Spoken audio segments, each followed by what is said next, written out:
Hello प्यारे बच्चों, स्वागत है आपका हमारे चैनल लर्न विद एक्सपर्ट्स में। आप सब कुशल मंगल होंगे और अब आप अपनी पढ़ाई में जुट जाइए। रक्षाबंधन, जन्माष्टमी, 15 अगस्त, ये सारे हमारे जितने भी फंक्शंस थे वो सब समाप्त हो गए हैं।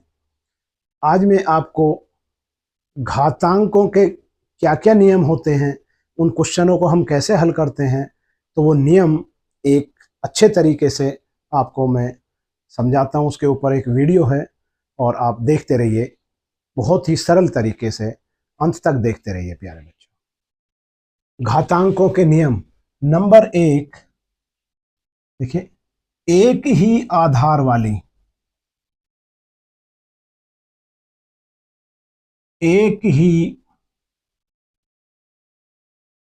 आधार वाली एक ही आधार वाले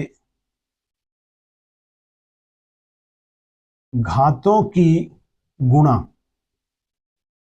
अब एक ही आधार वाले घातों की गुणा कैसे, क्या ये क्या होते हैं? देखिए, जैसे प्यारे बच्चों, ये है ए की पावर m और गुणा ए की पावर n।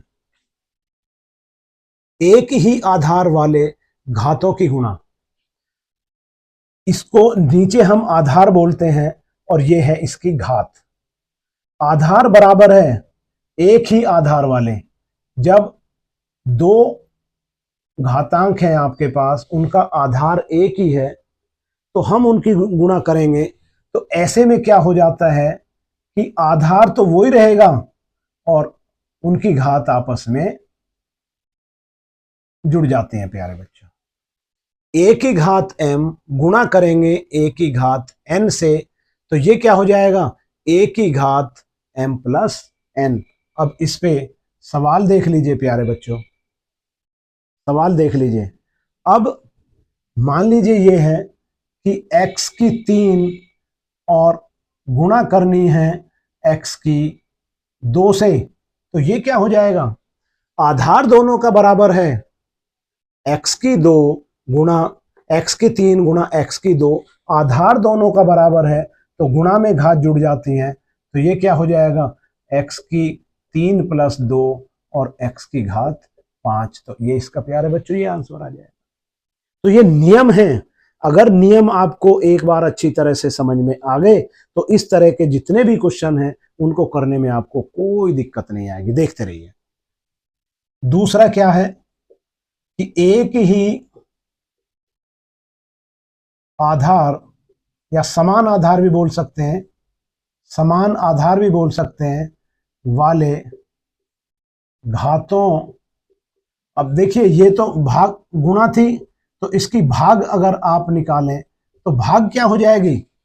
अगर हम भाग करें तो ए की m और भाग ए की n और बराबर क्या हो जाएगा? ए की घात m माइनस n। जब हम गुणा करते हैं समान आधार वाली में तो घात हमारी जुड़ जाती है, लेकिन जब हम समान आधार हैं, आधार एक ही हैं, बराबर आधार हैं, और जब हम उसको घात का भाग करेंगे तो वो हमारी माइनस हो जाती है। अब माइनस कैसे होती है प्यारे बच्चों? माइनस कैसे होती है? अब मान लीजिए ये है कि हमारा 2 की घात 4 और भाग 2 की घात 2। 2 की घात 4 है और इसको 2 की घात 2 से भाग देना है, तो क्या हो जाएगा? इसमें लगाइए, आधार तो सेम ही रहेगा, तो यानी आधार तो सेम रहेगा और घात आपस में माइनस हो जाएंगी। तो ये 2 की घात 4 माइनस 2 और ये 2 की घात 2 और बराबर 2 गुणा 2 बराबर 4। तो 2 की घात 4 को जब आप 2 की घात 2 से भाग देंगे तो इसका आंसर आ जाएगा 2 की घात 2, और जो 4 के बराबर होता है।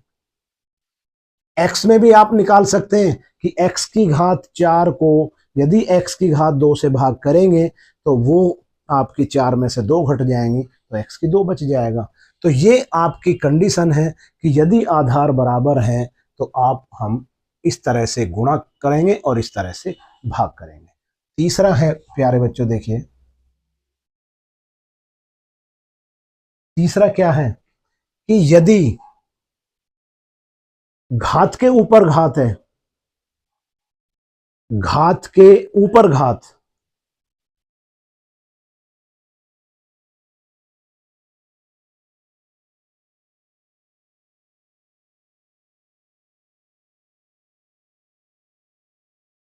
अब देखिए यदि a की घात m और इसकी घात n है, घात के ऊपर घात, a की घात m और इस पूरे की भी घात n है, तो ये बराबर हो जाती है a की घात m गुणा n। ठीक है, a की घात m गुना n।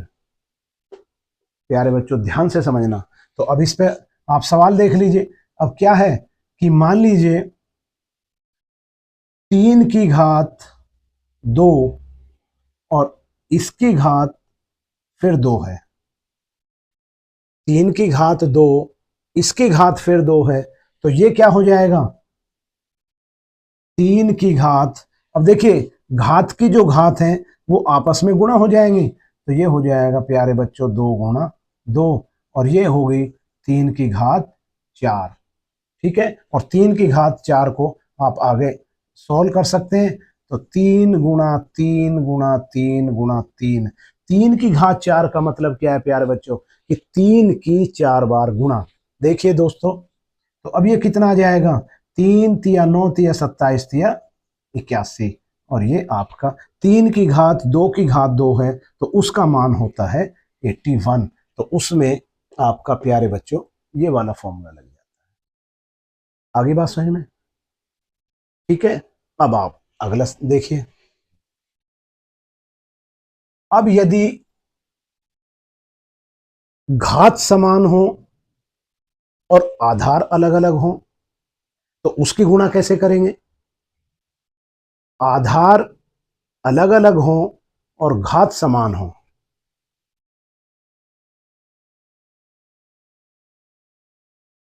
आधार अलग अलग हों और घात बराबर हों,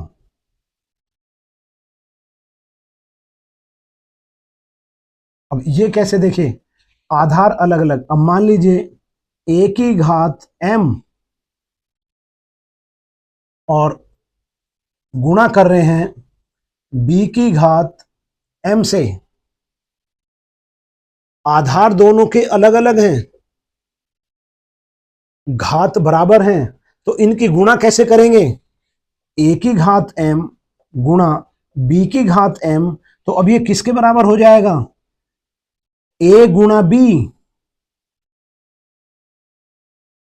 आधार की गुणा हो जाएगी, और जो घात है आपकी वो दोनों पे, क्योंकि घात समान है तो a गुणा b और इसकी घात m, और ये बराबर हो गया a b की घात m। प्यारे बच्चों ठीक है, अब इस पे आप कोई भी सवाल ले लीजिए। अब मान लीजिए ये है 2 की घात 2 और गुणा 3 की घात 2, आधार दोनों के अलग अलग हैं, यहाँ पे 2 है 3 है, आधार अलग अलग है, लेकिन घात बराबर है, आपको तब गुणा करनी पड़े तो कैसे करेंगे? अब मान लीजिए सवाल ये है 2 की घात 2 गुणा 3 की घात 2, तो अब क्या करेंगे, 2 की 3 में गुणा हो जाएगी, 2 गुणा 3 और इसकी घात बन जाएगी 2, और ये आपका हो गया प्यारे बच्चों 6 की घात 2 और बराबर 36। इसका आंसर इस तरह से आपको प्यारे बच्चों ये आ जाएगा। अगला अगला नियम, अगला नियम क्या है? अब ये गुणा कर दी, लेकिन अगर ये भाग में हो, ये भाग में हो, तब क्या करेंगे?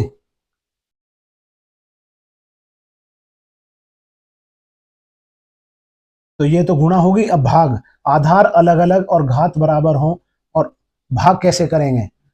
तो अब देखिए पांचवा, a की घात m और भाग b की घात m। ये प्यारे बच्चों इसको लिखेंगे a की घात m बटे b की घात m, और ये बराबर हो जाएगा प्यारे बच्चों a बटे b की घात m। a बटे b की घात m, तो ये आ गया प्यारे बच्चों। ठीक है, समझ में आ रहा है? गुणा में तो दोनों की गुणा हो जाएगी, आधा आपकी घात वही रहेगी, और यदि भाग है तो वो भाग में हो जाएंगे, बटे में आ जाएगा और आपकी घात वही रहेगी। कोई भी सवाल आप इस पे प्यारे बच्चों देख सकते हैं। अब मान लो जो यही सवाल है, अब मान लीजिए इसी सवाल को हम ये लिखें प्यारे बच्चों कि 2 की घात 2 भाग 3 की घात 2, तो ये बराबर कितना हो जाएगा? 2 बटे 3 की घात 2। ठीक है, और आगे भी इसको सॉल्व करें तो आप 2 दूनी 4 बटे 9 ये आ जाएगा। ठीक है, अब ये पांचवा है। अब छठा नियम और देख लीजिए प्यारे बच्चों, छठा नियम और देख लीजिए। अब इसको जो है ऊपर लिख लीजिए, छठा नियम प्यारे बच्चों और देख लीजिए, इसको मिटाना पड़ेगा।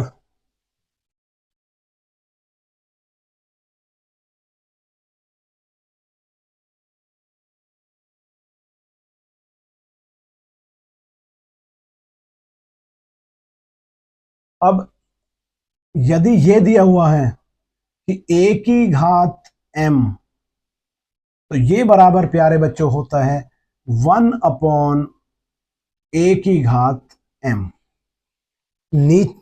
a की घात यदि माइनस में m है, इसके नीचे भी 1 है, यदि हम इसको अंश को हर कर दें और हर को अंश कर दें तो ये आपका पॉजिटिव हो जाता है। a की घात माइनस m बराबर होता है 1 अपॉन a की घात m के। ठीक है, और इस पे सवाल देख लीजिए। अब यदि प्यारे बच्चों आपका ये दिया हुआ है कि 2 बटे 3 की घात माइनस 2, तो इसको आप लिख सकते हैं, उल्टा कर दीजिए, अंश को हर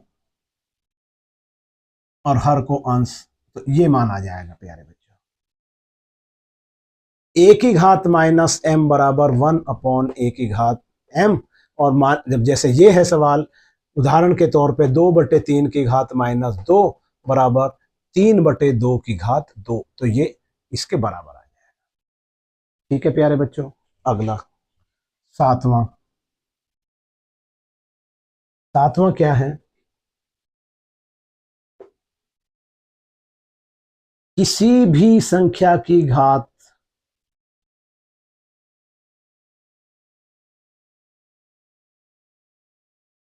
किसी भी संख्या की घात यदि 0 है तो उसका मान हमेशा 1 होगा। किसी भी संख्या की घात 0 है, किसी भी संख्या की घात 0 है, उसका मान 1 होगा। अब मान लीजिए ये है 44, इसकी घात 0 है तो इसका मान 1 होगा प्यारे बच्चों। अब मान लीजिए ये 5500 और 63, इसकी घात 0 है तो इसका मान भी प्यारे बच्चों 1 ही होगा। ठीक है, समझ में आ रहा है? ये एक मान कहां से आया, कैसे होता है ये मान? अब आप प्यारे बच्चों इसको देखिए। अब मान लीजिए ये है x की घात 3 और बटे में x की घात 3। इसको यदि आप सॉल्व करेंगे तो x गुणा x गुणा x, x की 3 बार गुणा, नीचे भी x गुणा x गुणा x, x की 3 बार गुणा प्यारे बच्चों। तो अब देखिए, एक x से ये काट दिया, इससे ये काट दिया, इससे ये काट दिया, तो क्या बचेगा प्यारे बच्चों हमारा?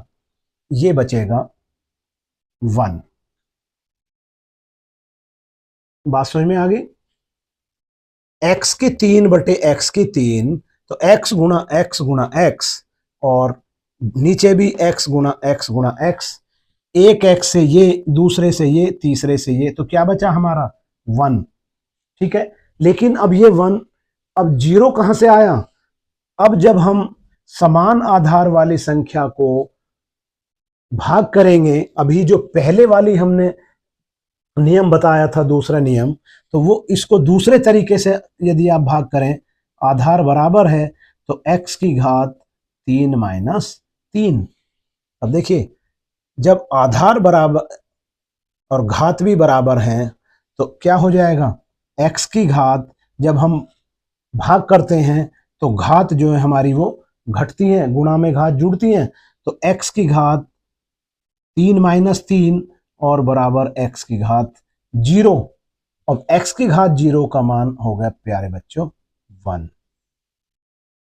यहां से x की घात 0 आई और इसका मान 1 हो गया। ठीक है, अब ये आपने करके देख लिया कि x की 3 बार गुणा x की, जब हम इनको काट देते हैं तो इसका मान आपका 1 आता है। ठीक है, और भाग से जब हम करते हैं तो x में से 3 में से 3 घट गया तो x की 0 बची और इसका मान 1 आ गया प्यारे। ठीक है, तो ये थे घातांक के कुछ नियम। अगर आप इन्हें फॉलो करेंगे तो आप जो क्वेश्चन करेंगे उनको करने में आपको कभी कोई दिक्कत नहीं आई होगी। मैं आशा करता हूं तो ये आपको बहुत ही अच्छी तरीके से समझ में आए होंगे प्यारे बच्चों। ठीक है, तो आप ज़्यादा से ज़्यादा शेयर करिए और चैनल को सब्सक्राइब जरूर करिए। ठीक है, आज के लिए इतने, थैंक यू, मिलते हैं अगली वीडियो में।